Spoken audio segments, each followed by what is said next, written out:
Okay sir. Okay. கொஞ்சம் late ஆயிருச்சு. PDF மாத்தி அனுப்பிட்டேன். ஓகே. சார் ஆடியபிளா இருக்கா? பேசுறது கேக்குதா? ஓகே. Okay sir. அதாவது லாஸ்ட்டா காலைல என்ன பார்த்திருந்தோம் அப்டின்னா, பெண்டிங் ஈக்வேஷனோட நிறுத்தியிருந்தேன். அந்த பெண்டிங் ஈக்வேஷன் ஞாபகம் வச்சுக்கிறதுக்கு கூட ஒரு ஷார்ட்கட் சொன்னேன். அத ஞாபகம் வச்சுக்கிருங்க. அதுக்கடுத்து அந்த பெண்டிங் ஈக்வேஷன வச்சு ஒரு ஃபார்முலா கொண்டு வந்தோம். சைடுல எழுதியிருக்கேன் பாருங்க. ME = bending stress sigma into section modulus Z ன்னு. அந்த செக்ஷன் மாடுலஸ் ஈக்குவல் I/Y. அதாவது ஐங்கிறது மொமெண்ட் ஆஃப் இனர்ஷியா, ஒய்ங்கிறது அந்த நியூட்ரல் ஆக்சிஸ்லேருந்து டாப்லயோ, பாட்டம்லயோ எவ்வளவு தூரத்துக்கு பெண்டிங் ஸ்ட்ரெஸ் கண்டுபிடிக்கப்படுமோ அத ஃபைபர் டிஸ்டன்ஸ் அப்படின்னு சொல்லியிருந்தேன். அப்ப சொல்லும்போது கீழ section modulus wait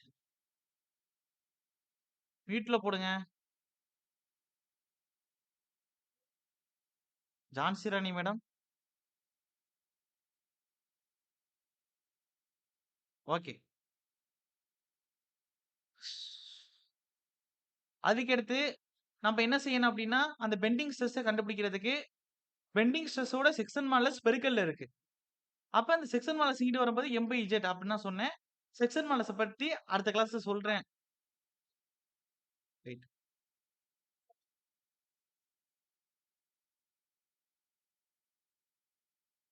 okay. Remove பண்ணி விட்டாச்சு. ஓகே. அப்புறம் பேசிக்கிறேன். ஓகே. அதாவது இப்ப செக்ஷன் மாடுலஸ பத்தி பேசப் போறோம். அப்ப செக்ஷன் மாடுலஸ்னா என்ன சார் அப்படின்னா, அதாவது நல்லா தெரிஞ்சுக்கிறணும். இப்ப நான் சொன்ன ஐங்கிறது மொமெண்ட் ஆஃப் இனர்ஷியா. ஒய்ங்கிறது நம்மளுடைய அந்த ஃபைபர் டிஸ்டன்ஸ். செக்ஷன் மாடுலஸ்ங்கிறது எப்படி இருக்கும் அப்படின்னா, Z = I/Y. அந்த Z Iக்கு டைரக்ட்லி புரோபோர்ஷனலா இருக்கும். இது மூலம் உங்களுக்கு என்ன தெரியுது? Z Iக்கு டைரக்ட்லி புரோபோர்ஷனல்னா அது நேர் வீதம்னா, I அதிகரிச்சா Z என்ன செய்யும்? ஜஸ்ட் அதான் நான் கேட்கிறேன். மொமெண்டம் அதிகமாகும். அப்ப என்ன தெரியுது இதோட?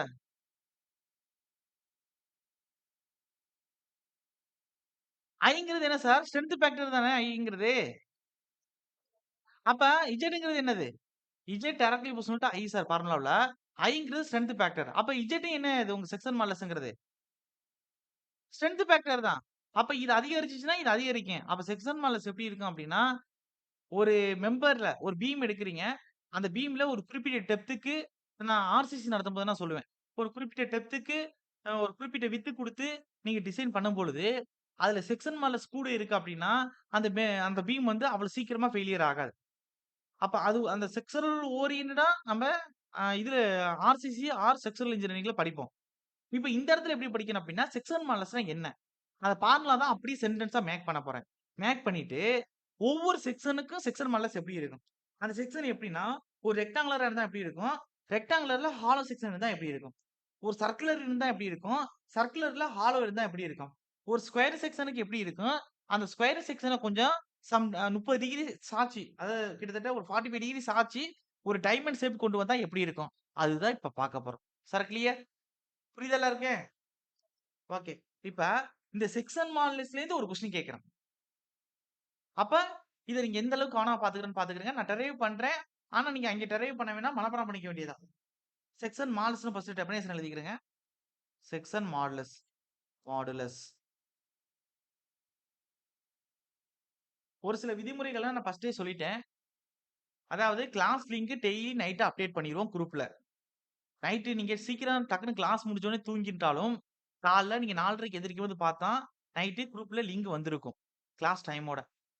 2வது பாயிண்ட் கிளாஸ் உள்ளுக்குள்ள நீங்க வரம்போதே, வீடியோ அதுக்கடுத்து ஆடியோ 2யும் மியூட்ல போட்டுட்டு தான் வரணும். 3வது பாயிண்ட் கிளாஸ் ஸ்டார்ட் பண்றதுக்கு ஒரு 5 மினிட்ஸ் முன்னாடியே வந்துரணும். இல்ல வொர்க் பண்ணிட்டு இருக்கக்கூடியவங்க, நீங்க எப்போ வொர்க் முடிக்கிறீங்களோ, அப்போ உள்ளுக்குள்ள வந்துக்கறலாம். இதெல்லாம் நீங்க கரெக்ட்டா ஃபாலோ பண்ணணும். குரூப்ல இருக்கக்கூடியவங்க. 4வது பாயிண்ட் நான் கிளாஸ்ல இருக்கும்போது நீங்க கால் பண்ணக்கூடாது. அப்படியே உங்களுக்கு அர்ஜென்ட்டா இருந்தாலும் WhatsAppல தான் எனக்கு மெசேஜ் பண்ணணும். Sir clear? எல்லாருக்கும் புரியுதா நான் சொல்றேன்னு? ஓகே. அடுத்து. இதெல்லாம் கிளாஸ் நடக்கும்போது சொல்றேன். நான் கிளாஸ் இல்லாதபோது காலைல முடிச்சுட்டு அப்புறம் ஃப்ரீயா இருக்கும்போது நீங்க எப்ப கால் பண்ணாலும் நான் எடுத்து பேசுவேன். ஓகே. அடுத்து. இப்ப எழுதிக்கிறேங்க. ஓகே. இந்த இடத்துல எழுதுறேன். அதாவது the first moment of area about neutral axis. அதுதான் செக்ஷன் மாடுலஸ்ன்னு சொல்லுவாங்க. அப்ப நியூட்ரல் ஆக்சிஸ பொறுத்து எடுக்கக்கூடிய first moment of area.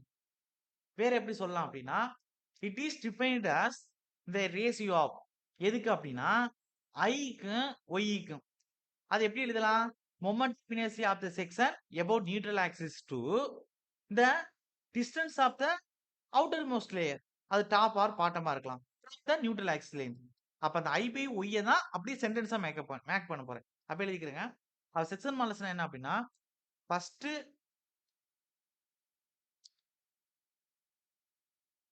Moment of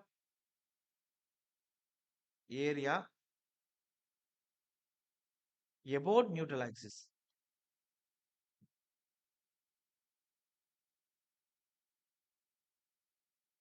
neutral axis.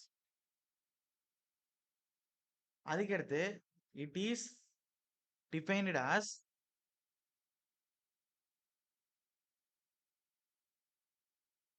The ratio of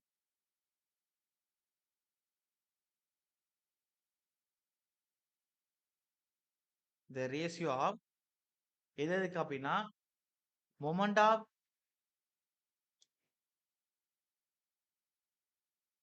inertia of the section about neutral axis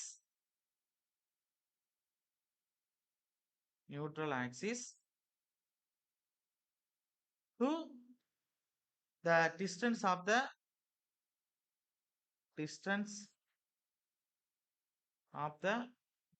outermost layer.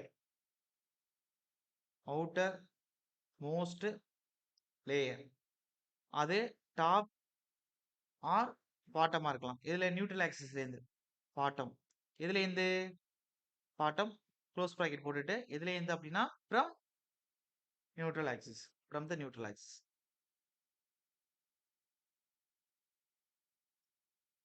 அப்ப z equal to section models எப்படி denote பண்ணுவோம் அப்படின்னா z மேலே மென்ஷன் பண்ணியாச்சு z. அப்ப z equal to I வகுத்தல் y இதான் கொடுத்துருக்கு. இந்த ஐங்கிறது மொமெண்ட் ஆஃப் இனர்ஷியா. ஒய்ங்கிறது அந்த நியூட்ரல் ஆக்சிஸ்ல இருந்து மேல இப்ப இந்த இடத்துல வெட்ட போறோம் அப்படின்னா இது ஒய். இல்ல இந்த டாப் மோஸ்ட் வைப்பர் எடுக்க போறோம் அப்படின்னா நியூட்ரல் ஆக்சிஸ்ல இருந்து இது ஒய் மேக்ஸ். இல்ல பாட்டம் இங்க வெட்ட போறோம் அப்படின்னா பெண்டிங் ஸ்ட்ரெஸ் இந்த இடத்துல கண்டுபிடிக்க போறோம் வெட்டி அப்படின்னா இது ஒய் நியூட்ரல் ஆக்சிஸ்ல இருந்து. இல்ல பாட்டம் மோஸ்ட் வைப்பர்ல கண்டுபிடிக்க போறோம் அப்படின்னா நியூட்ரல் ஆக்சிஸ்ல இருந்து இது ஒய் மேக்ஸ். Sir clear? புரியுது என்ன சொல்றேன்னு? அப்ப இங்க என்ன கொடுத்துருக்கேன்? அதாவது section about neutral axis to the அதான் மொமெண்ட் ஆஃப் இனர்ஷியால இருந்து எதுக்கு அவுட்டர் மோஸ்ட் லேயர்னு கொடுத்துட்டேன். அப்ப அவுட்டர் மோஸ்ட் லேயர்னா ஒய் கிடைக்குமா ஒய் மேக்ஸிமம் கிடைக்குமா டக்குன்னு சொல்லுங்க.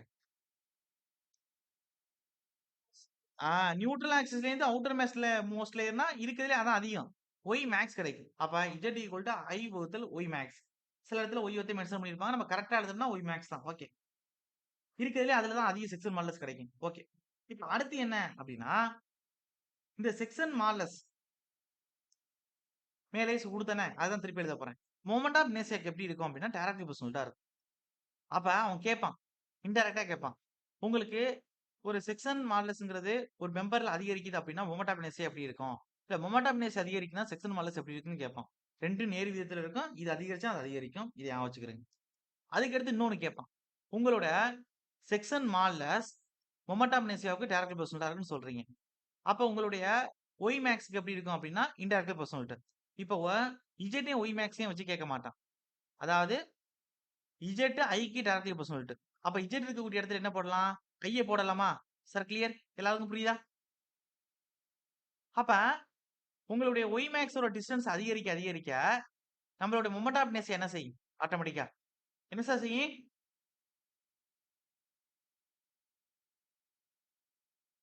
கம்மியாகும். இப்போ உங்களுக்கு section modulus moment of inertia directly proportional. Section modulus அதிகரிச்சுச்சுன்னா moment of inertia sir y max வந்து ஐ மீன் ஒய் டிஸ்டன்ஸ் கம்மியாகுது. அப்ப ஐங்கிறது இதுக்கு இஜெட் அதிகரிச்சா அப்புறம் ஐ அதிகரிக்குது. அப்பன்னா என்ன அர்த்தம்? அப்ப ஒய் மேக்ஸ் வந்து அதிகரிக்குது அப்படின்னா இஜெட் குறையுது. அப்ப இஜெட் குறையுதுன்னா ஐ குறையுதுன்னு தானே அர்த்தம். Sir clear? இப்ப புரியுது என்ன சொல்றேன்னு? ஓகே. இப்படியும் கேட்கலாம். ஞாபகம் வச்சுக்கிட்டு இப்படியும் கேட்கலாம். அப்ப ஐங்கிறது கம்மியாகும். ஏன்னா ஐ வந்து இஜெட்க்கு டைரக்ட்லி ப்ரொபோர்ஷனலா இருக்கு. அப்ப இந்த இடம் ஐ இத அழிச்சிட்டு எழுதுனேன் பாருங்க. இது I. Moment of inertia. இப்ப அடுத்து என்ன அப்படின்னா, ஃபர்ஸ்ட் செக்ஷன் ரெக்டாங்குலர் செக்ஷன் பார்க்க போறோம். அப்ப ரெக்டாங்குலர் செக்ஷனுக்கு என்ன இருக்கும்? அதிகம் Z ஈக்குவல் டு I வகுத்தல் Y மேக்ஸ் ஆர் Y. இந்த ஃபார்முலா கேட்பான். இல்லாட்டி ஒரு டயகிராம் குடுக்காம செக்ஷன் பேர சொல்லி ரெக்டாங்குலர் செக்ஷன் இல்ல ரெக்டாங்குலர்ல ஹாலோ செக்ஷன் அப்படின்னு சொல்லிட்டு அதுக்கு செக்ஷன் மாடலஸ்க்கு கேட்பான். இப்போ ஒவ்வொன்னா பார்ப்போம். அப்படியே வாங்க. ஃபர்ஸ்ட் கேஸ் நம்பர் 1ன்னு போட்டுக்கிறேன். Case number 1. அதாவது ரெக்டாங்குலர் செக்ஷனுக்கு செக்ஷன் மாடலஸ். ரெக்டாங்குலர் செக்ஷன் போடுங்க. செக்ஷன் டயகிராம் குடுக்குறேன். இதுக்கு செக்ஷன் மாடலஸ் இருக்கணும். ஆக்சிஸ் மென்ஷன் பண்ணுங்க.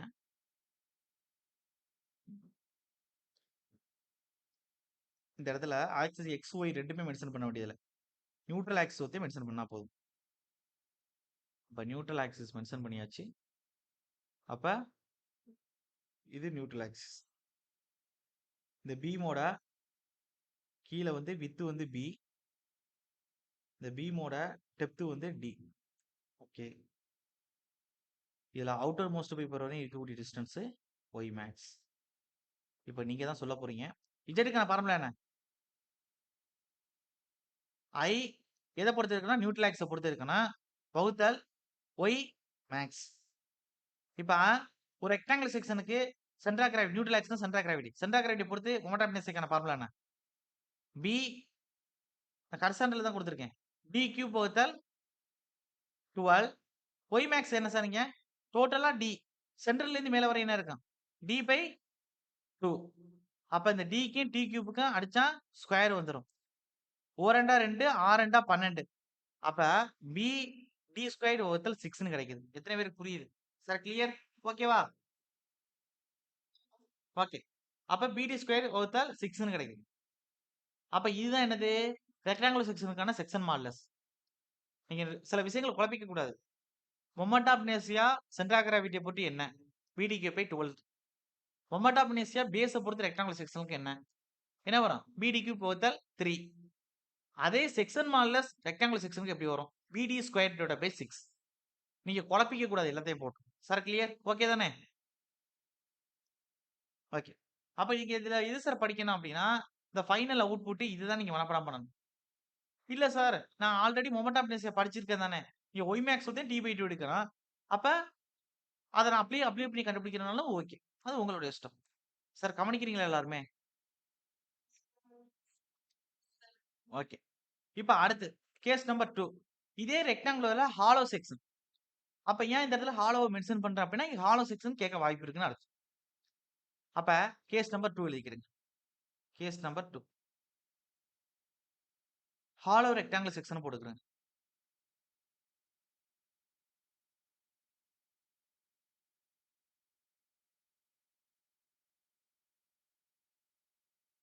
ஓகே.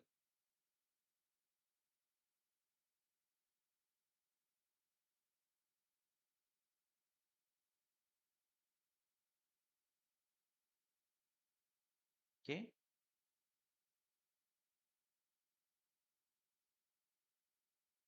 அதே உங்களுக்கு சென்ட்ராய்டு எடுத்துக்கிறேங்க. Neutral axis.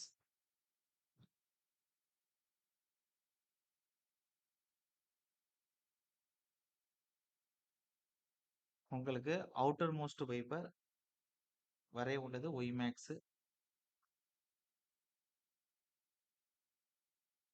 இந்த இடத்துல கொஞ்சம் கவனமா இருக்கணும். என்ன சார் கவனமா இருக்கணும் அப்படின்னா அதாவது 2 ஹாலோவில் வந்து உள்ளுக்குள்ள ஒன்று இருக்கு, வெளில ஒன்று இருக்கு. இப்ப அந்த உள்ளுக்குள்ள இருக்கக்கூடிய இன்னர் போர்ஷன் சார் ரெக்டாங்கிளுக்கு மென்ஷன் பண்ணும்போது ஸ்மால் டி டெப்த்துக்கு.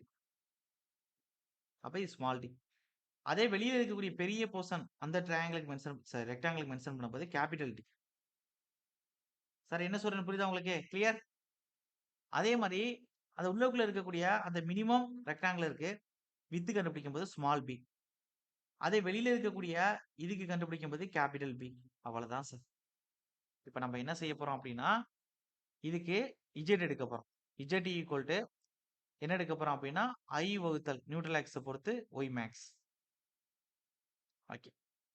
அப்ப இதுக்கு என்ன சார் சென்டர் ஆயிடும் அப்படின்னா ஒன்றும் பிரச்சனை இல்லை. இதுக்கான மொமெண்ட் ஆஃப் என்ன வரும் அப்படின்னா, அதாவது ஃபர்ஸ்ட் பெருசு capital b, capital d, cube வகுத்தல் 12 minus small B, small D, cube வகுத்தல் 12. இது சென்டர் ஆஃப் கிராவிட்டிக்கான ஃபார்முலா. சாரி, சென்டர் ஆஃப் கிராவிட்டிக்கான மொமெண்ட் ஆஃப் இனர்ஷியாக்கான ஃபார்முலா. மேல போட்டாச்சு. கீழ வகுத்தல் நம்மளுடைய இந்த நியூட்ரல் ஆக்சிஸ் வந்து பெருசு தான் எடுத்துக்கணும். உள்ளுக்குள்ள உள்ளத எடுத்துக்க கூடாது. அதுக்கப்புறம் ஒண்ணு இருக்குல்ல. அப்ப அது கேப்பிட்டல் டி. அப்ப y max equal to capital D by 2. அப்ப கேப்பிட்டல் டி பை 2. அப்ப மேல என்ன சார் செய்யலாம் அப்படின்னா 1/2 வெளில எடுக்கலாம் மேல.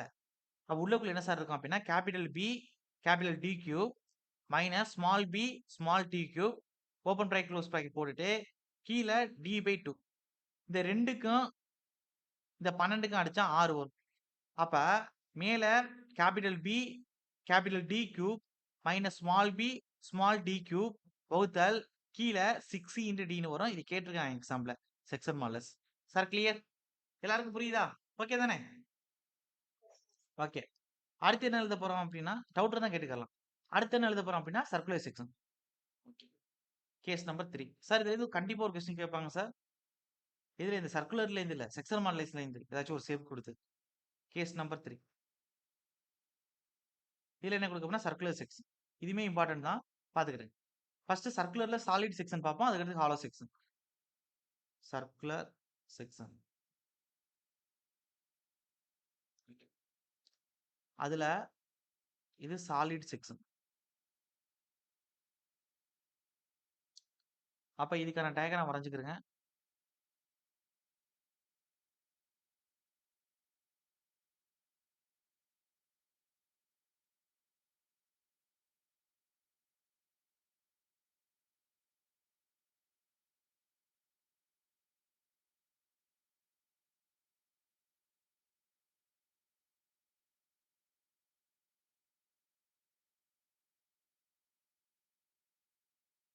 இப்ப உங்களுக்கு தெரியும் சரக்கு இது formula Z equal to I centre of gravity அதாவது நியூட்ரல் ஆக்சிஸ் வகுத்தல் y max.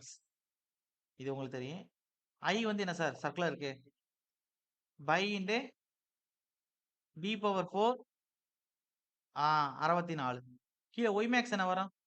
Outer most ஃபைபருக்கு diameter வகுத்தல் 2. அப்ப d பை 2. 4 ரெண்டா 2 64 அடிச்சா 32. இந்த 2 d அடிச்சிடும். மேல d பவர் 4ல 1 போச்சுன்னா மீதி 3 இருக்கும். அப்ப மேல பை d கியூ கீழ என்ன இருக்கு 32 இருக்கு. இதான் section modulus. Sir clear? Okay தானே? ஓகே. இதே வந்து ஹாலோ செக்ஷனுக்கு அது கேஸ் நம்பர் 4 எடுத்துக்கிறேங்க. எனக்கு தெரிஞ்சு எல்லா கேஸுமே கேட்டாச்சு எக்ஸாம்ல. நான் இப்ப எழுதுற எல்லா கேஸுமே ஒவ்வொரு எக்ஸாம்ல கேட்டாச்சு. கேஸ் 4 ஹாலோ சர்க்குலர் செக்ஷன் கொடுக்குறேன்.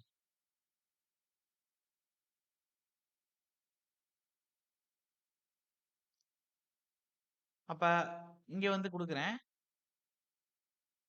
ஹாலோ சர்க்குலர் செக்ஷனா வரைஞ்சுக்கிறேங்க. கொஞ்சம் ஹாலோ ஷேப்ல போட்டுக்கிறேங்க. நான் ட்ரை பண்ணியிருக்கேன். கொஞ்சம் பெருசா போகுது ஒரு சைடு. எல்லா பக்கம் ஒரே இதா இருக்கணும் ஹாலோவா. ஓகே. இப்ப நியூட்ரல் ஆக்சிஸ் வரைகிறேன். நீங்க படம் கொஞ்சம் நல்லா போட்டுக்கிறேங்க. நியூட்ரல் ஆக்சிஸ் உங்களுக்கு தெரியும். இந்த அவுட்டர் போர்ஷன் மேலேந்து கீழே வரை கேபிட்டல் டி. அதே உள்ள இருக்கக்கூடிய அந்த சின்ன portion small D. Sir clear? எல்லாருக்கும் புரியுதா? அப்ப இது கேபிட்டல் டி. அந்த உள்ள இருக்கக்கூடிய அந்த சின்ன சர்க்கிள் வந்து ஸ்மால் டி. இப்ப அதே மாதிரி தான் மேல அந்த ஹாலோ ரெக்டாங்குலர் செக்ஷன் பார்த்த மாதிரி தான். Z equal to I neutral axis வகுத்தல் I நியூட்ரல் ஆக்சிஸ்னா ஒன்றும் இல்லை சென்டர் கிராவிட்டியை பொறுத்து அப்படின்னு அர்த்தம். குழப்பிக்காதீங்க. Y max. அப்போ Y மேக்ஸ்னா இந்த பைப்பர் டிஸ்டன்ஸ் மேக்ஸிமம் இருக்கக்கூடியதான் நீங்க எடுப்பீங்க. அப்போ Y மேக்ஸ் ஈக்குவல் டு என்ன வரும்? கேபிட்டல் டி வகுத்தல் 2. அப்போ நியூட்ரல் ஆக்சிஸ் என்ன வரும்? அப்ப நியூட்ரல் ஆக்சிஸ்னா ஃபர்ஸ்ட் பெருசு 5 டி பவர் 4 வகுத்தல் 64 மைனஸ் அடுத்து ஸ்மால் 5 ஸ்மால் டி ஹோல் மேல ஹோல் பவர் 4 வகுத்தல் 64 கீழே ஒய் மேக்ஸ் வந்து கேபிட்டல் டி வகுத்தல் 2. இப்போ மேல என்ன சார் காமனா இருக்கலாம் அப்படின்னா 64 காமனா இருக்கலாம் 5 காமனா எடுக்கலாம். 5 வகுத்தல் 64 காமனா எடுத்துட்டேன். உள்ளுக்குள்ள capital T power 4 minus small T power 4. கீழே வந்து என்ன இருக்கு அப்படின்னா டி பை 2 இருக்கு. இது 2க்கும் 64க்கும் அடிச்சா 32 வந்துரும். அப்ப எப்படி சார் வரும் அப்படின்னா ஃபைனலா Z ஈக்குவல் டூ மேல 5 இருக்கு. கீழ 32 இன்டு D இருக்கு. மேல D power 4 capital D power 4 minus small D power 4 அவ்வளவுதான் முடிஞ்சுச்சு. Sir clear? எல்லாருக்கும் புரியுதா? ஓகே. சார் எல்லாரும் கவனிக்கிறீங்க தானே? ஓகே. இப்ப ஓகே சார். இப்ப அடுத்து என்ன பார்க்க போறோம் அப்படின்னா, இன்னும் 2 கேஸ் தான் இருக்கு. Square section, diamond section. அப்ப ஸ்கொயர் செக்ஷன் ரெக்டாங்கிள் பார்த்த மாரி தான். அங்க BD கியூப்னு குடுத்திருப்போம். ஆ மோட் ஆஃப் நிஷன்னா BD கியூப் பை 12. இங்க வந்து A பவர் 4 டிவைடட் பை 12ன்னு பார்ப்போம். அவ்வளதான்.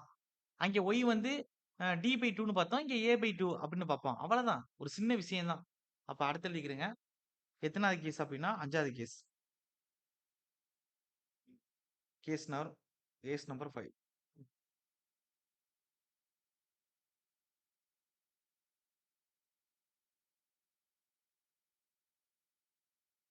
என்ன அப்படின்னா ஸ்கொயர் செக்ஷன் கொடுக்குறேங்க.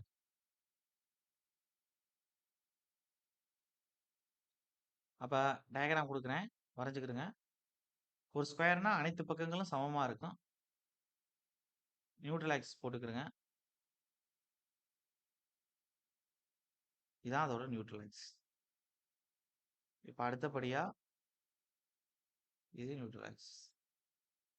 இது எல்லா பக்கமா இதுதான் ஒய் மேக்ஸ். என்ன சார் வரும் அப்படின்னா எல்லா பக்கமும் A தான்.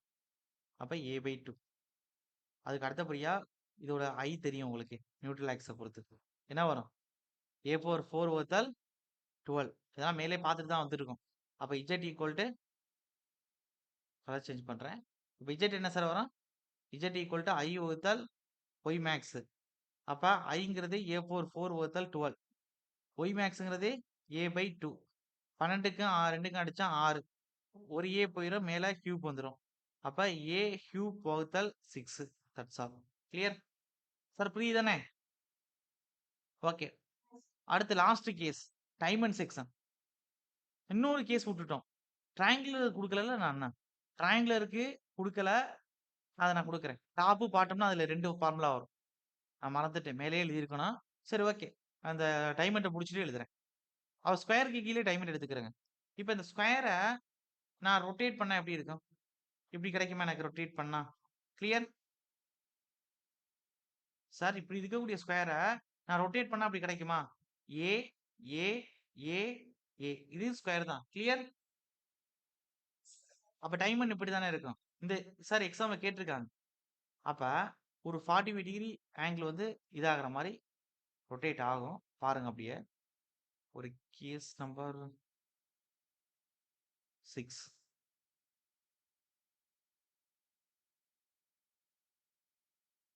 டைமண்ட் செக்ஷன் போட்டுக்கிறேன்.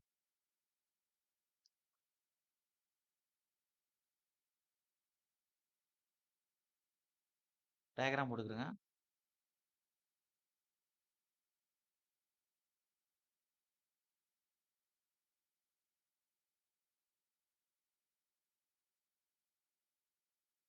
கொஞ்சம் படம் நீங்க நீட்டா வரைஞ்சுக்கிறங்க. ஓகே. இப்ப நியூட்ரல் ஆக்சிஸ்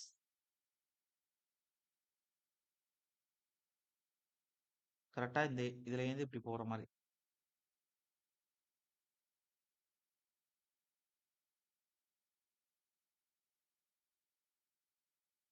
அப்ப இது 45 டிகிரி இருக்கும். இது A. அப்ப இதான் ஒய் மேக்ஸ். அப்ப இது வந்து இன்க்ளைன்டா இருக்கு. அப்ப எப்படி கண்டுபிடிக்க போறோம் அப்படின்னா, நல்லா கவனிங்க. அப்ப இது இன்க்ளைன்டா இருக்கா? அப்ப இன்க்ளைன்டா இருக்குன்னா இந்த ஒய் மேக்ஸ் வேணும். அப்ப நீங்க ஸ்கூல்லனா அந்த டிரிக்னாமெட்ரிக்கல்லாம் படிச்சிருப்பீங்க. சைன் தீட்டா என்ன வரும்? Opposite side divided by hypotenuse. Clear?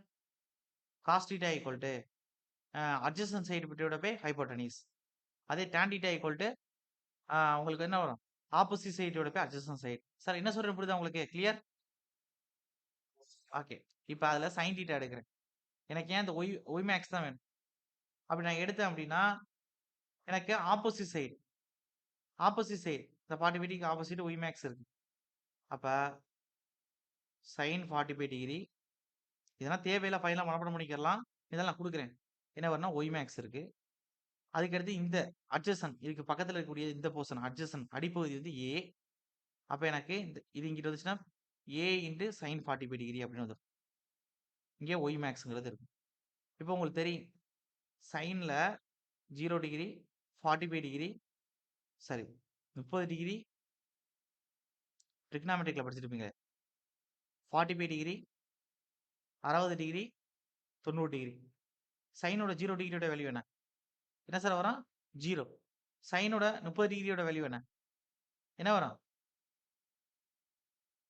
1/2. அதே 45க்கு 1/√2. 60க்கு √3/2. 90க்கு 1. எல்லாருக்கும் புரியுதா நான் சொல்றேனே? அப்ப நம்மளோட சைன் 45 டிகிரிக்கு என்ன வருது? 1/√2 வருதா?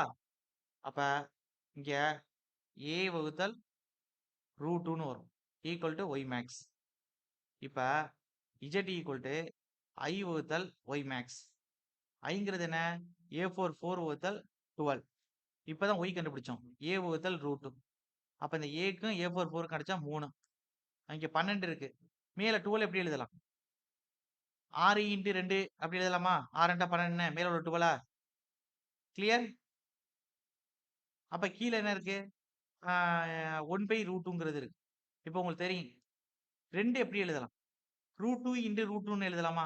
யாருக்காச்சும் புரியுதா? கிளியர்? ஓகே. அப்ப மேல a பவர் கியூப் இருக்கு. கீழ 6 இன்டு √2 இன்டு √2. இந்த 1/√2 வந்து மேல போனுச்சுன்னா மேல பெருக்கல்ல √2ன்னு வந்துரும். இந்த √2வையும் கேன்சல் பண்ணுங்க. மேல என்ன இருக்கு? a பவர் கியூப் வகுத்தல் 6 √2. இது வந்து நீங்க படிச்சா போதும். இதுதான் டைமண்டுக்கான என்னது செக்ஷன் மாடலஸ். Sir clear? எல்லாருக்கும் புரியுதா? சார் எல்லாருக்கும் ஓகே தானே சார்? சார் நான் ஏன் இங்க sin θ எடுத்தேன் அப்படின்னா எனக்கு ஒய் மேக்ஸ் தான் வேணும். உங்களுக்கு தெரியும்ல ஸ்கூல்ல இருந்தே படிச்சிருப்பீங்க. அதாவது இந்த குறுகோணம்னு சொல்லுவாங்க. ஓகே 90 டிகிரிக்கு கீழ இருக்குது. அதுக்கு ஆப்போசிட்டா இருக்கிறது வந்து ஆப்போசிட் சைடா நம்ம எடுத்துக்கிறோம்னா, அதே 90 டிகிரிக்கு ஆப்போசிட்டா இருக்கிறத ஹைப்போடென்யூஸ்ன்னு சொல்லக்கூடிய கர்ண பக்கமா எடுத்துக்கிறோம். எதிர் பக்கம், கர்ண பக்கம், அடிப்பக்கம், இல்ல அடுத்துள்ள பக்கம்னு பார்ப்பீங்கல்ல, அததான் நான் இப்ப சொல்லிட்டு இருக்கேன். Sir clear? ஓகே தானே சார்? ஓகே. அப்ப என் சொல்லுங்க. ஓகே. இப்ப நான் ஏன் வந்து sin θ எடுத்தேன்? cos θ எடுத்திருக்கலாம்ல. cos θ எடுத்தா எனக்கு adjacent side divided by hypotenuse வந்திருக்கும். இப்ப விஷயம் என்ன அப்டின்னா, அட்ஜசன்ட் சைடுங்கிறது A உள்ளது. ஹைப்போடென்யூஸ்ங்கிறது எனக்கு என்னது? இந்த 9 ஹைப்போடென்யூஸ்ங்கிறது A உள்ளது. அட்ஜசன்ட் சைடுங்கிறது கீழ இது இந்த டிஸ்டன்ஸ். இந்த டிஸ்டன்ஸ் நமக்கு தெரியாது. ஆனா நமக்கு என்ன தெரியணும்? ஒய் மேக்ஸ் தான் தெரியணும். சார் எல்லாருக்கும் புரியுதா நான் என்ன சொல்றேன்னு? கிளியர்? அப்ப ஒய் மேக்ஸ் வேணும்னா, ஒய் மேக்ஸ் இங்க என்ன இருக்கு? 45 டிகிரிக்கு ஆப்போசிட்ல இருக்கு. அப்ப ஒய் மேக்ஸ்ங்கிறது ஆப்போசிட் சைடு. அப்ப ஆப்போசிட் சைடு வந்து வர்ற மாரியும், ஹைப்போடென்யூஸ்க்கு நம்ம வேல்யூ தெரியும். ஹைப்போடென்யூஸ் வர்ற மாரி இருக்கக்கூடிய ஃபார்முலா ஒண்ணு தான். sin θ ஒண்ணு தான். அப்ப sin θ equal to opposite side divided by hypotenuse. அப்ப ஆப்போசிட் சைடு கண்டுபிடிக்கணும். ஹைப்போடென்யூஸ்க்கு ஏன்னு அவன் வேல்யூ குடுத்துட்டான். Sir clear? எல்லாருக்கும் புரியுதா? ஓகே. அப்ப இந்த இடத்துல இது வந்து உங்களுக்கு டெரைவ் பண்ண தெரியலாட்டியோட, இந்த a பவர் கியூப்டோட போய் 6 ரூட்ங்கிறத மனப்பாடம் பண்ணிக்கிறங்கங்கிறேன். இப்ப நான் டெரைவ் பண்ணது வந்து உங்களுக்கு அங்கே வந்து டக்குனு அவசரத்துல வல்லாட்டியோட, நேர விரயம் பண்ணாம, இத மனப்பாடம் பண்ணிக்கிட்டா முடிஞ்சு போச்சு உங்களுக்கு. அப்ப இதே உங்களுக்கு ஸ்கொயர்னா a பவர் கியூப்டோட போய் கீழ என்ன வரும்? 6. அதே வந்து உங்களுக்கு டைமண்ட்னா ஒரு ரூட் வந்து சேர்க்கிற மாரி இருக்கும். சார் புரியுதா சார் எல்லாருக்கும்? ஓகே தானே சார்? ஓகே. அவ்வளதான். அப்ப இன்னும் ஒரு செக்ஷன் இருக்குன்னு சொன்னேன். என்ன இருக்கு? ட்ரையாங்கிள் இருக்கு. ட்ரையாங்கிளே 2 பார்க்கணும். ஒரு முக்கோணத்தோட டாப் பகுதியிலேருந்து எப்படி இருக்கு, பாட்டம் பகுதியிலேருந்து எப்படி இருக்கு அப்படின்னு பார்க்கணும். 2மே பார்த்துருவோம். அடுத்து 7ன்னு போட்டுக்கிறங்க. Last case. Case number 7.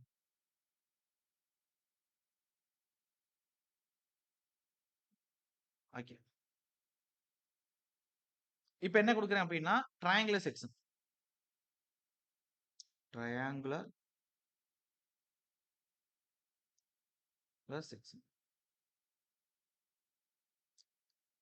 வர திங்கட்கிழமை மார்னிங் கிளாஸ்ல எப்படி வந்து ஜெனரல் ஸ்டடீஸ் படிக்கணும் அப்படிங்கிற ஓவரால் வியூ வந்து உங்களுக்கு குடுத்துருவேன். நான் சொன்னேனே கிளாஸ் ஆரம்பிச்ச கொஞ்ச நாள்ல வந்து ஜெனரல் ஸ்டடீஸ் வந்து செல்ஃபா ப்ரிப்பேர் பண்றவங்க, இப்பயே புக் வாங்கி ப்ரிப்பேர் பண்றவங்களுக்கு நான் குடுத்துருவேன். நான் டெக்னிக்கல் முடிச்சுட்டு, இம்பார்ட்டன்ட் இருக்கக்கூடிய டாபிக் எல்லாம் ஜெனரல் ஸ்டடீஸ்மே நடத்துவேன் லாஸ்ட்டா. அப்ப என்ன புக் வாங்கணும்? ஃபர்ஸ்ட்டு என்ன சப்ஜெக்ட் நீங்க பிரிப்பரேஷன் பண்ணணும்? அடுத்து நான் டெக்னிக்கல் முடிக்கிறதுக்குள்ள டெய்லி பை டெய்லி வந்து நீங்க எது பார்க்கணும்? அப்படிங்கிறத நான் சொல்லிருவேன். சார் கிளியர் புரியுதா நான் சொல்றேன்னு? ஓகே. அது நீங்க ஓரளவு பார்த்து வச்சுக்கிட்டீங்க அப்படின்னா, ஜெனரல் ஸ்டடீஸ்ங்கிறது கடல். நான் லாஸ்ட்டா நடத்தும்போது ஆப்டிட்யூடா இருக்கட்டும், இல்ல வந்து அந்த ஜெனரல் ஸ்டடீஸ் மத்த பாலிட்டி, தமிழ் சொசைட்டி, உங்களுக்கு எக்கனாமிக்ஸ் இதா இருக்கட்டும், நான் நடத்தும்போது டக்கு டக்கு டக்குன்னு உங்களுக்கு ஞாபகம் வரும். நீங்க அப்ப படிச்சுக்கலான்னு விட்டீங்கன்னா, நீங்க டெக்னிக்கல் ரிவிஷன் பண்ணுவீங்களா? ஜெனரல் ஸ்டடீஸ் கிளாஸ் வந்து எஃபெக்டிவா கவனிப்பீங்களா? அப்படின்னு ரொம்ப பிரஷர் ஆயிரும் உங்களுக்கு. அதனால தான் நான் என்ன சொல்றேன், நீங்க டெய்லி 1 ஹவர் நான் சொல்லுவேன். திங்கட்கிழமை மார்னிங் கிளாஸ்ல ஃபர்ஸ்ட் 1 ஹவர் இல்லாட்டி ஃபர்ஸ்ட் 1 ஹவர் ஏதாச்சும் ஒரு டாபிக் வர வச்சிருந்தோம்னா, அத நடத்திட்டு லாஸ்ட் 1 ஹவர் நான் சொல்லுவேன். அத மிஸ் பண்ணிடாதீங்க யாரும். ஓகே. அடுத்து ட்ரையாங்குலர் செக்ஷன்ல படம் ஃபர்ஸ்ட் போடுறேன். பாத்துக்கங்க.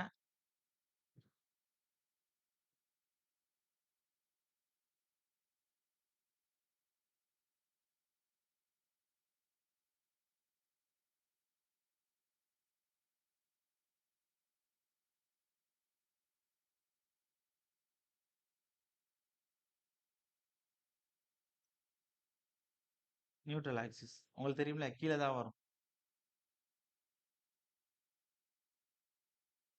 ஆல்ரெடி சென்ட்ராய்ட்லயே அத சொல்லிட்டோம். அதாவது இந்த பகுதி என்ன சார்? கீழ இருக்கக்கூடிய இந்த பகுதி என்ன சார்? பேஸ். மேல இருக்கக்கூடிய இந்த பாயிண்ட் என்ன சொல்லுவாங்கன்னா, அபெக்ஸ்ன்னு சொல்லுவாங்க. உச்சிப்புள்ளி. ஆர் வெர்டெக்ஸ் அப்படின்னு சொல்லுவாங்க. இந்த வார்த்தைனா குடுப்பான் அவன் எக்ஸாம்ல. ட்ரையாங்குலர் செக்ஷன்ல அபெக்ஸ் ஆர் வெர்டெக்ஸ பொறுத்து அப்டின்னா மேல இருந்துன்னு அர்த்தம். அதனால தான் இந்த வார்த்தைய நான் மென்ஷன் பண்றது. இப்ப உங்களுக்கு தெரியும். இந்த முக்கோணத்துல மேலே இருந்து பார்த்தா என்ன வரும்? இந்த முனையில இருந்து பார்த்தா டிஸ்டன்ஸ்.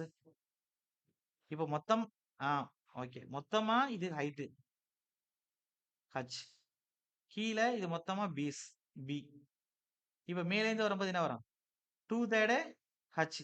அதே இந்த பெரிய முனையில இருந்து கீழ இருந்து இப்படி வரும்போது 1/3 h. எல்லாருக்கும் புரியுதா சார்? கிளியர்? ஓகே. இப்ப செக்ஷன் மாலஸ்க்கான ஃபார்முலா I நியூட்ரல் ஆக்ஸ் வகுத்தல் y மேக்ஸ். இதான் செக்ஷன் மாலஸ்க்கான ஃபார்முலா. இப்ப நான் எதுக்கு கண்டுபிடிக்க போறேன் அப்படின்னா, டாப்புக்கு கண்டுபிடிக்க போறேன். எதுக்கு? டாப்லயே இருந்து கண்டுபிடிக்க போறேன். அப்ப Z ஈக்குவல் டு இன்னைக்கு மொமெண்ட் ஆஃப் இனர்ஷியா நியூட்ரல் ஆக்ஸ பொறுத்து தான் இருக்குன்னா, BHQ வகுத்தல் 36. இதானே உங்களுக்கு மொமெண்ட் ஆஃப் இனர்ஷியா ட்ரையாங்கிளுக்கு? இதானே படிச்சிருப்பீங்க? ஞாபகம் இருக்கா? ஓகே. இப்ப டாப்ல இருந்து அந்த y மேக்ஸ் டிஸ்டன்ஸ் நீங்க எடுக்க போறீங்க. டாப்ல இருந்து என்ன சார் வரும்? நியூட்ரல் ஆக்சிஸ் வரேன் டாப்ல இருந்து. 2/3 இன்டு h. இந்த hக்கும் h கியூப்க்கும் அடிச்சா ஸ்கொயர் வரும். அப்ப இந்த 2க்கும் இந்த 36க்கும் அடிச்சா என்ன வரும்? 18 வரும். 3 மேல போயிரும். அப்ப என்ன வரும் அப்படின்னா, BH² வகுத்தல் கீழ 18 மேல 3ங்கிறது இருக்கு. இன்னும் அடிக்க முடியுமா அப்படின்னா, அடிக்க முடியும். அப்படியே பாருங்க அடிக்க முடியுமான்னு. அடிக்கலாம் தானே? ஓகே. அப்ப 1 முனா 3, 6 முனா 18. அப்ப BH² வகுத்தல் 2. ஏதாச்சும் மிஸ்டேக் பண்ணியிருக்கோமா ஒருத்தன் பாருங்க. BHQ வகுத்தல் 36 ஓகே. 2/3 H போட்டிருக்கேன் ஓகே. அப்ப 3 மேல போயிரும். 2க்கும் 36 அடிச்சது 18 கரெக்ட் ஓகே. கிளியர் எல்லாருக்கும் புரியுதா? ஓகே தானே சார்? ஓகே. அடிச்சிருக்கிறதுல எது தப்பு இருக்கானதே பாருங்க. எழுதியிருக்கிறதுனா கரெக்ட் தான். இதே பேஸ பொறுத்து கேட்கறாங்க. பாட்டம பொறுத்து கேட்கறாங்க அப்படின்னா, என்ன போடுவீங்க? Z ஈக்குவல் டு சொல்லுங்க.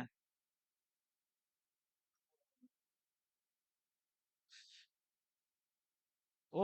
புரியுது, புரியுது சார். 36 2 பெருக்கல்ல வரும் 3 மேல போகும். ஓகே. சாரி. அடித்தல்ல தப்பு பண்ணியிருக்கோம்.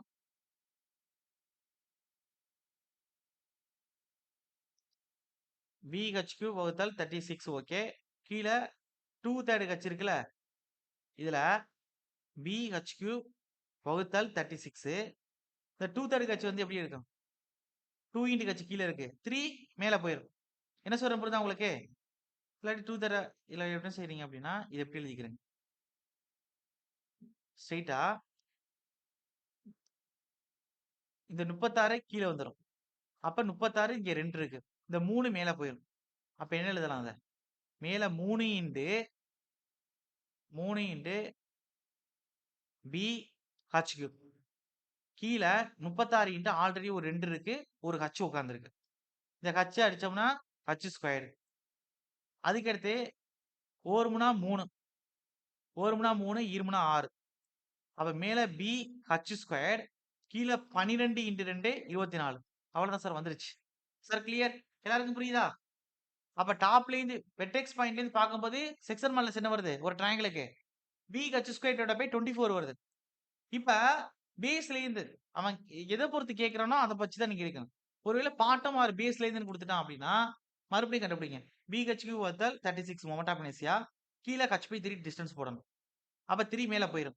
அப்ப 3 பி ஹச் கியூ வகுத்தல் 36 இன்டு ஹச் இருக்கும். அப்ப இந்த ஹச்சுக்கும் இந்த ஹச் கியூப்க்கும் அடிச்சோம்னா ஸ்கொயர் ஆயிரும். மேல 3 இருக்கு. அதே மாதிரி தான். 1 முனா 3, 2 முனா 6. அப்ப மேல பி ஹச் ஸ்கொயர் வகுத்தல் 12. அவ்வளவுதான் முடிச்சு. Sir clear? எல்லாருக்கும் புரியுதா சார்? சார் எல்லாருக்கும் ஓகே தானே?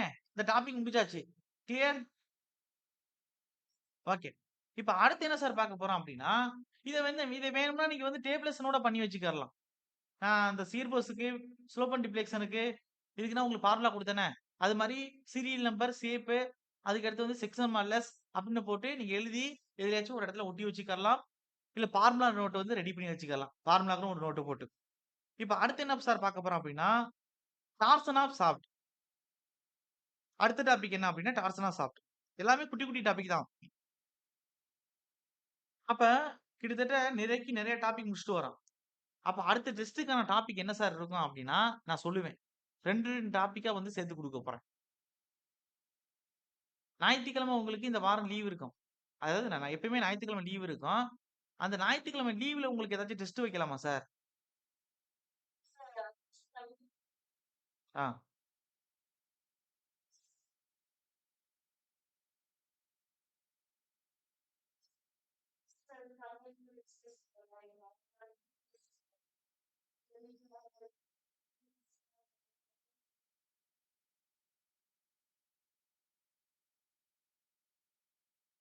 ஓகே.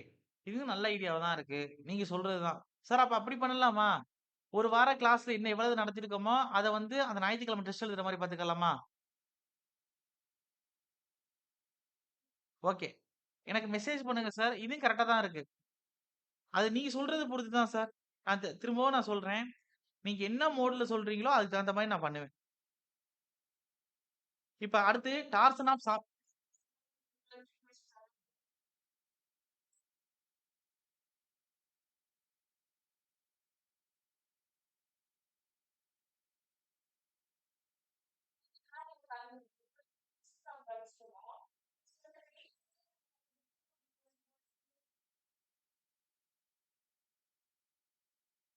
Okay madam. எனக்கு மத்தவங்களும் மெசேஜ் பண்ணுங்க. நான் எல்லாரோட முடிவையும் கன்சிடர் பண்ணி எடுக்கிறேன். ஓகேவா? எல்லாருக்கும் புரியுதா? ஓகே. அதாவது உங்களுக்கு டெஸ்ட் மோட் எப்படி கண்டக்ட் பண்ண போறேன் அப்படிங்கிறத நான் இப்ப சொல்லிர்றேன். அப்படி கேட்டுக்கிறங்க. யூனிட் டெஸ்ட் டாபிக் வைஸ் இருக்கும். அந்த சப்ஜெக்ட் முடிஞ்ச உடனே ஒரு 200 டூ 300 கொஸ்டின் வந்து ஒரு ஃபுல் டெஸ்ட் இருக்கும். அதுக்கு அடுத்து அந்த இதே மாரி 10 யூனிட்டுக்கு கொண்டு போவேன். அதுக்கடுத்து எல்லாம் முடிஞ்சதுக்கு அப்புறம் நல்லா கவனிங்க. எல்லாம் முடிஞ்சதுக்கு அப்புறம் உங்களுக்கு இதுக்கு ஒத்தேன் 10 யூனிட்டுக்கு ஈக்குவல் வெயிட்டேஜ் குடுத்து மாடல் டெஸ்ட் இருக்கும். இதுதான் உங்களுக்கு டெஸ்ட் ப்ராசஸ். நம்ம இன்ஸ்டிடியூட்ல. Sir clear? புரியுதா நான் சொல்றது எல்லாருக்கும்? ஒரு சப்ஜெக்ட்ல டாபிக் வைஸ் டெஸ்ட். அந்த சப்ஜெக்ட் முடிஞ்ச உடனே அந்த சப்ஜெக்ட் ஃபுல்லா சேர்த்து ஒரு ஃபுல் டெஸ்ட். அதுக்கு இதே மாரி 10 யூனிட்டுக்கு செஞ்சுட்டு 10 யூனிட்டையும் சேர்த்து டிஎன்பிஎஸ்சில கேட்கிற வெயிட்டேஜ வச்சு மாடல் டெஸ்ட். சார் ஓகேவா? ஓகே. இந்த ஸ்லாட்ல தான் நான் வச்சிருக்கேன். கொஸ்டின் எடுத்துட்டோம். நெருக்கி எடுத்துட்டோம். ஓகே.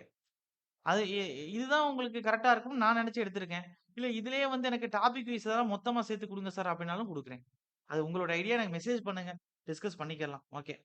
ஒண்ணும் பிரச்சனை இல்ல. அடுத்து அடுத்து என்னன்னா டார்சன் ஆஃப் ஷாஃப்ட். இந்த டார்சன் ஆஃப் ஷாஃப்ட் வந்து இப்ப ஃபர்ஸ்ட் ஆரம்பத்திலேயே சொல்லியிருப்பேன். இந்த பிரிஸ்மேட்டிக் பார பத்தி பேசும்போதே சிம்பிள் ஸ்ட்ரெஸ் ஸ்ட்ரெயின்லயே பார், பீம், ஷாஃப்ட். பார்ல வந்து என்ன வரும் அப்டின்னா, ஆக்சியல் லோட் வரும். அதே பீம்ல வந்து என்னன்னா, டிரான்ஸ்வர்ஸ் லோட் வரும். பெண்டிங் கிரியேட் பண்ணும். அதே வந்து உங்களுக்கு சாஃப்ட்ல வந்து ட்விஸ்டிங் மொமெண்ட் இல்ல டார்சனல் மொமெண்ட் வரும் அப்படின்னு நான் சொல்லியிருப்பேன். ஞாபகம் இருக்கா சார் எல்லாருக்கும்? கிளியர்? ஓகே. ஆரம்பத்திலேயே சொன்னேன் நான் ஒரு இடத்துல. நான் டார்சன பத்தி பின்னாடி சொல்றேன். அப்ப நார்மல் ஸ்ட்ரெஸ்ல இன்டைரக்ட் கேட்டகரில பெண்டிங் மொமெண்ட், டார்சனல் மொமெண்ட் 2 கொண்டாந்திருப்போம். ஒரு ஃப்ளோ சார்ட் மாரி சிம்பிள் ஸ்ட்ரெஸ் அண்ட் ஸ்ட்ரெயின் நடத்தும்போது. அது ஞாபகம் இருக்கா? ஓகே. இப்ப எழுதிக்கிறங்க. இது தனி டாபிக் சார். டார்சனலும் இம்பார்ட்டன்ட் தான். இது பெண்டிங் ஸ்ட்ரெஸ் இன் பீம் மாரி தான். அப்படியே கொண்டு போவோம். அதே மாரி தான் வரும். இதுக்கு அங்கே பெண்டிங் ஈக்குவேஷன் மாரி இங்கேயும் டார்சனல் ஈக்குவேஷன் வரும். நான் சொல்றேன் வரிசையா எழுதிக்கலாம். ஃபர்ஸ்ட்டு தியரியா எழுதிருவோம். Torsion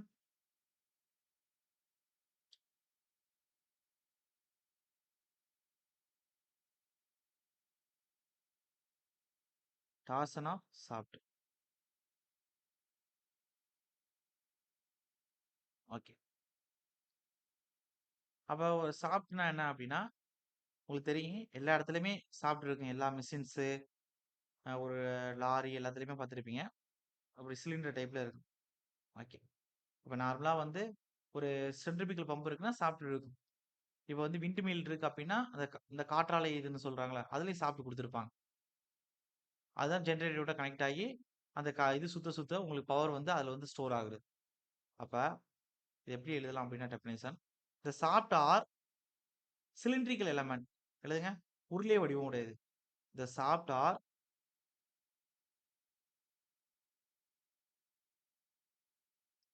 the cylindrical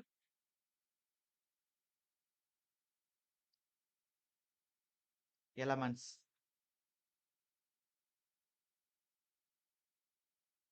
which are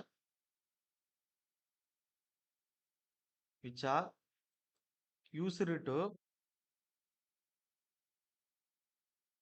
transmit torque.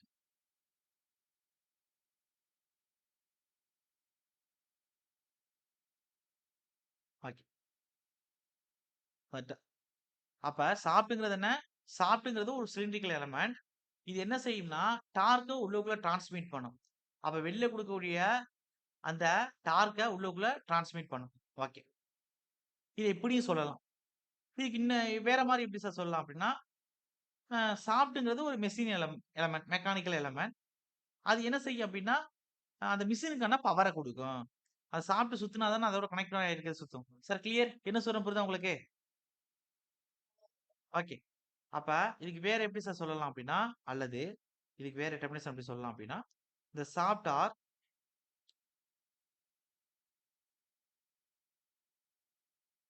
the machine element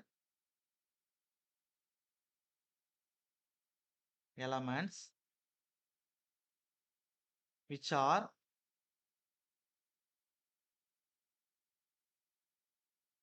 used to அங்கே டார்க் டிரான்ஸ்மிட் பண்ணுதுன்னு சொன்னோம்.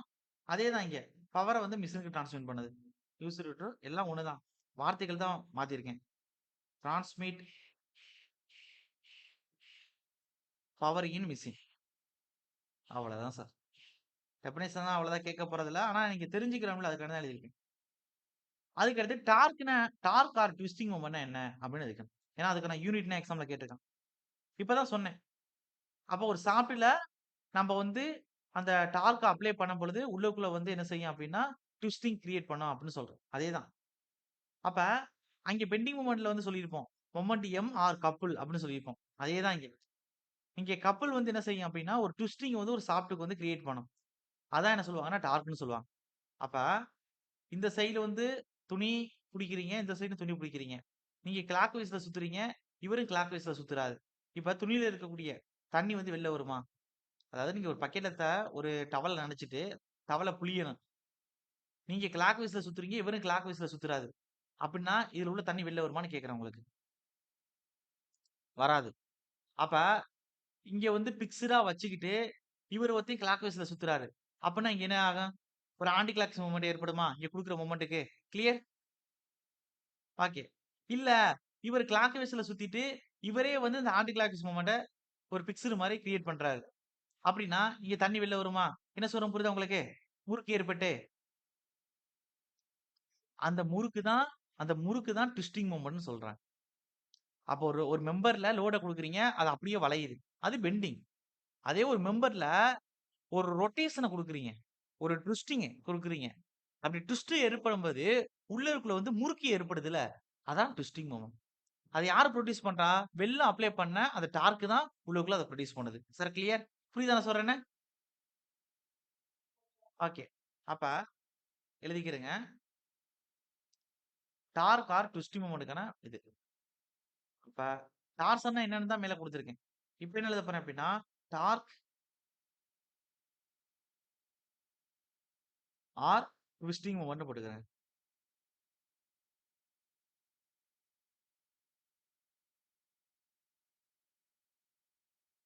ஓகே. இப்ப தான் சொன்னேன். டார்க் ஆர் ட்விஸ்டிங் மொமெண்ட்னா என்ன அப்டின்னா, அப்ப ஒரு சாஃப்ட்டுக்குள்ள எந்த அளவுக்கு அந்த முறுக்கை ஏற்படுத்துது, அந்த ட்விஸ்டிங் ஏற்படுத்துது. அதுதான் டார்க் இல்ல ட்விஸ்டிங் மொமெண்ட்னு சொல்லுவாங்க. அப்ப வெளியிலேருந்து ஒரு கப்புள் ஆக்ட் ஆகும். அதுதான் என்ன செய்யுது, அந்த சாஃப்ட்ல அந்த சிலிண்டர்ல ஒரு ட்விஸ்டிங்னா முறுக்கு. அத ஒரு முறுக்க புரொடியூஸ் பண்ணுது. அதுதான் ட்விஸ்டிங் மொமெண்ட் இல்ல டார்க் அப்டின்னு சொல்லுவாங்க. அப்ப கப்பிள்ஸ் படம் வரையிறேன்.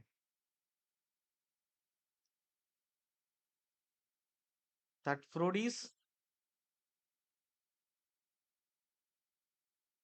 Twisting twisting of a shaft are called இததான் நம்ம என்ன சொல்றோம் அப்படின்னா டார்க் ஆர் ட்விஸ்டிங் மொமெண்ட் சொல்றோம். டார்க் இல்ல ட்விஸ்டிங் மொமெண்ட் சொல்றோம்.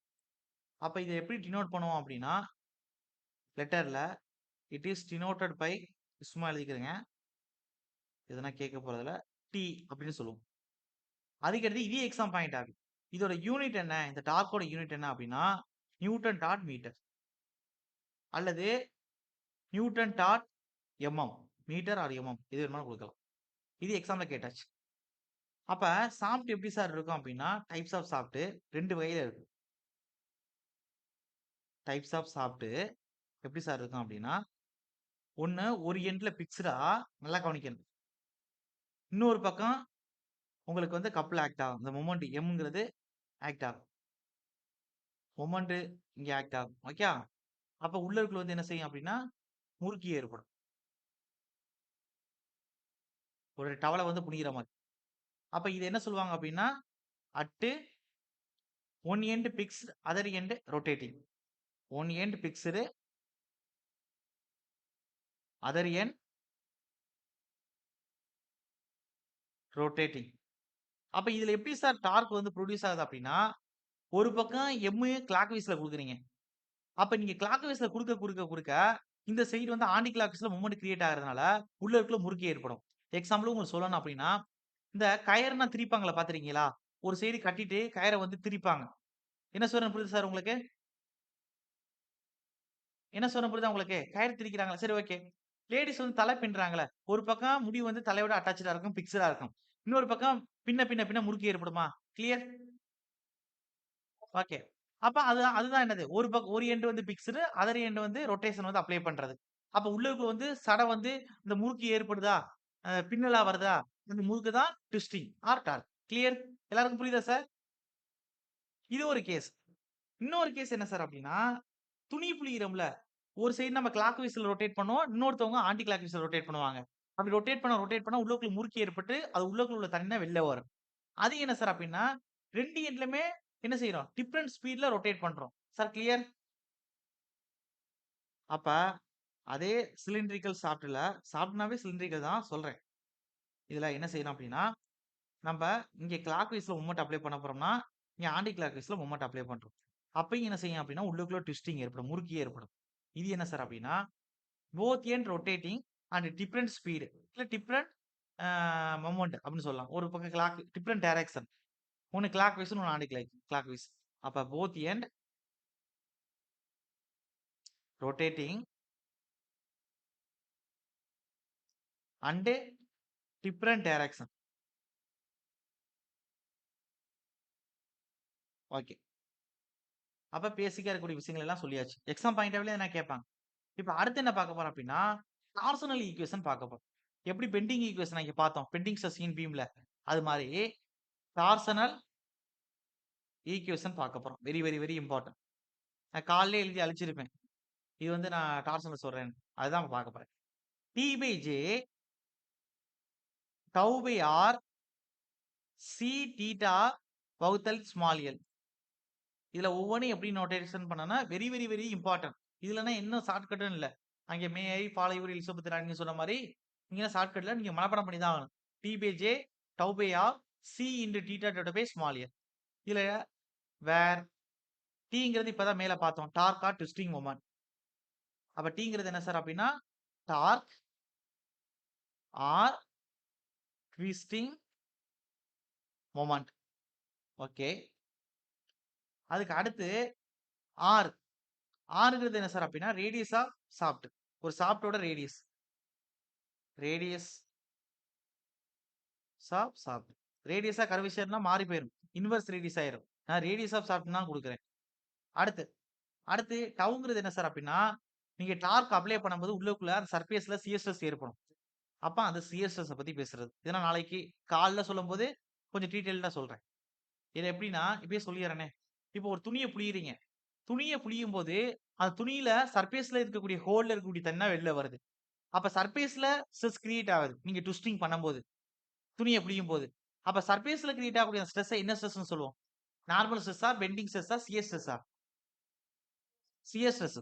அப்ப நீங்க ட்விஸ்டிங் குடுக்க குடுக்க, ஷாஃப்ட்டோட சர்ஃபேஸ்ல எப்படி கிரியேட் ஆகும் அப்படின்னா, சியர் ஸ்ட்ரெஸ் தான் கிரியேட் ஆகும்.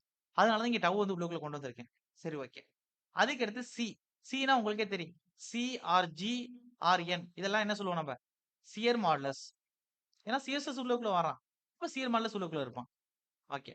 அதுக்கு அடுத்தபடியா டவ் சொல்லியாச்சு. டி ஆர் ஒய் கே வேற என்ன விட்டுருக்கோம்? தீட்டா. தீட்டாங்கிறது என்ன சார் அப்படின்னா, உங்களுக்கு அந்த சியர் ஸ்ட்ரெயின குறிக்கும். தீட்டா வந்து சியர் ஸ்ட்ரெயின். எந்த அளவுக்கு உள்ளுக்குள்ள முறுக்கு ஏற்படுது அப்படிங்கிறா அது ஸ்ட்ரெயின். அந்த ஆங்கிள் ஆஃப் ரொட்டேஷன குறிக்கும். ஓகே. அடுத்து அடுத்து வந்து எத விட்டுருக்கோம்? ஜே விட்டுருக்கோமா? பாருங்க அப்படியே. எல் விட்டுருக்கோம். ஓகேவா? அடுத்து எல். அப்ப எல் என்ன சார் வரும்? அப்படின்னா, எல் வந்து உங்களுக்கு லெந்த் ஆஃப் த ஷாஃப்ட் வந்து குறிக்கும்.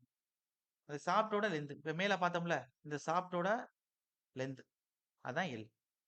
இப்ப length of the shaft. Length of the ஷாஃப்ட்ன்னு எழுதிக்கணும். ஓகே. அடுத்து ஜே. ஜேங்கிறது என்ன சார் அப்படின்னா, polar moment of inertia. Very very important. Polar moment of inertia. இதே பெண்டிங்ல என்ன பார்த்திருப்போம்?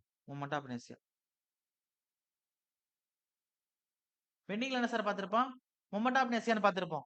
இங்க போலார் மொமெண்ட் ஆஃப் இனர்ஷியான்னு பார்க்கிறோம். அவ்வளவுதான். சார் பெண்டிங் ஸ்ட்ரெஸ் இன் பீம்ல ஐ மொமெண்ட் ஆஃப் இனர்ஷியா பார்த்தீங்களா? ஆ அது ஐ. இது வந்து polar moment of inertia J. இது இன்டைரக்ட்டா ஒரு இடத்துல நீங்க படிச்சிருப்பீங்க. எங்கன்னா, அந்த centroid and moment of inertia டாபிக்ல படிச்சிருப்பீங்க.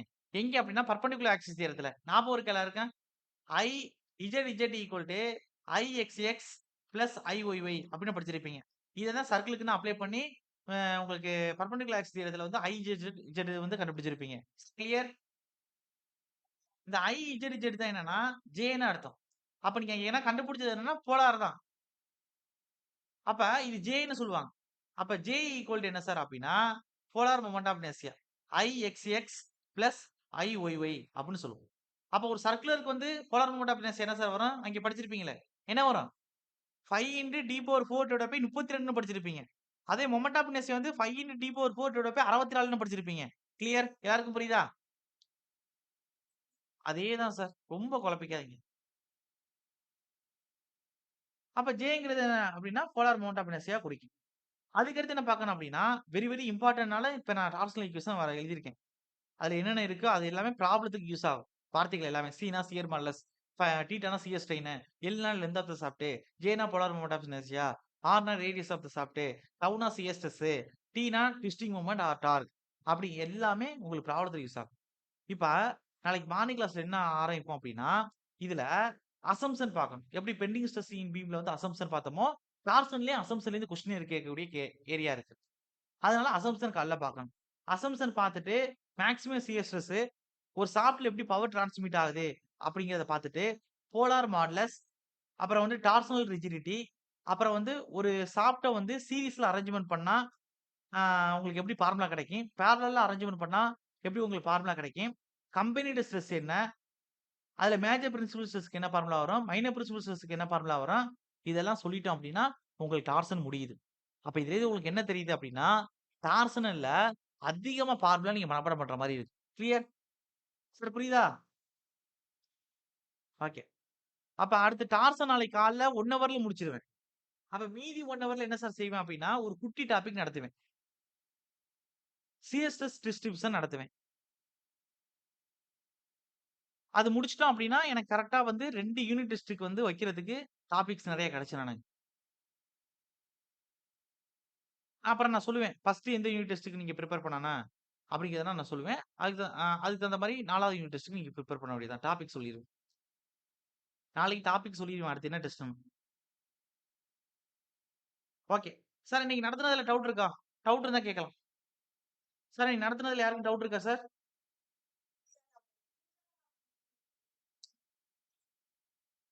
அதான் மேடம் ஆங்குலர் ட்விஸ்டிங். சிஎஸ்எஸ்னால எந்த அளவுக்கு சிஎஸ் உள்ளுக்குள்ள கிரியேட் ஆகுது? அதுதான் சொல்லுவாங்க. Angular twisting or shear strain. Madam நீங்க torque or twisting moment apply பண்ணா, உள்ளுக்குள்ள நம்ம பேசுறது என்னது? மெயினா பேசுறது சிஎஸ்எஸ். ஃபார்முலா எழுதுனாலும் சிஎஸ்எஸ் தான் அடுத்து ஃபார்முலா எழுதுவோம். 16 T divided by pi into D cube அப்படின்னு எழுதுவோம். நான் சொல்லுவேன் அதெல்லாம் எப்படி வந்துச்சுன்னு. அப்ப அந்த சிஎஸ்எஸ் உள்ளுக்குள்ள ட்விஸ்டிங்க கிரியேட் பண்ணக்கூடிய அந்த தீட்டா தான் சிஎஸ் ட்ரெயின். அததான் இன்னொரு நேம் என்ன சொல்லுவோம்னா, ஆங்குலர் ட்விஸ்டிங் அ சாரி ஆங்குலர் ட்விஸ்டிங் மொமெண்ட் அப்படின்னு சொல்லுவோம். கிளியர்? ஓகே. இங்க முழுக்க முழுக்க டார்க்ல நம்ம பத்தி பேசுறது சிஎஸ்எஸ் தான். ஓகே. வேற யாருக்கும் டவுட் இருக்கா? டவுட் இருந்தா கேட்டுக்கிருங்க. சார் டவுட் இருக்கா சார்? ஓகே. டான்சன்ல வந்து உங்களுக்கு அந்த பெண்டிங் ஸ்ட்ரெஸ் மாரி தான் சார். 1 கொஸ்டின் கேட்கலாம், இல்ல 2 கொஸ்டின் கேட்கலாம். அது மாரி தான். டோட்டலா வெயிட்டேஜ் வந்து உங்களுக்கு முன்ன அந்த shear force, principal stressing principal stress and strain. அதுக்கடுத்து வந்து உங்களுக்கு இந்த முக்கியமான டாபிக்லனா கொஸ்டின் கொஞ்சம் வெயிட்டேஜ் கம்மி பண்றாங்க அப்டின்னா, இங்கிட்டு வந்து 2 கொஸ்டின் கேட்பாங்க. அங்கிட்டு அதையும் கேட்டுட்டாங்க அப்டின்னா, இங்கிட்டு 1 கொஸ்டின் தான் கேட்பாங்க. ஓகே. ஏன்னா அடுத்து காலம்னு ஒரு பெரிய டாபிக் இருக்கு. அதுவும் இம்பார்டன்ட் டாபிக். அதுல 2 கொஸ்டின் கண்டிப்பா கேட்டுருவாங்க. அடுத்து சிஎஸ்எஸ் டிஸ்கிரிப்ஷன் நடத்திட்டு அதான் நடத்துவேன். நாளைக்கு நைட் வந்து அதான் நடத்துவேன். ஓகே. வேற யாருக்கும் எதுவும் டவுட் இருக்கா?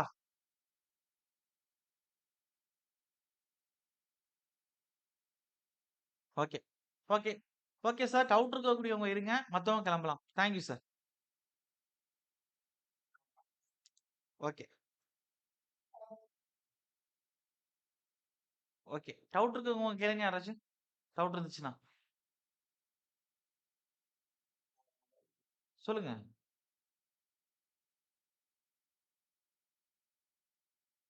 டவுட்டா? இல்லல்ல? ஓகே. Okay sir. கட் பண்றேன் sir. Thank you sir. Okay.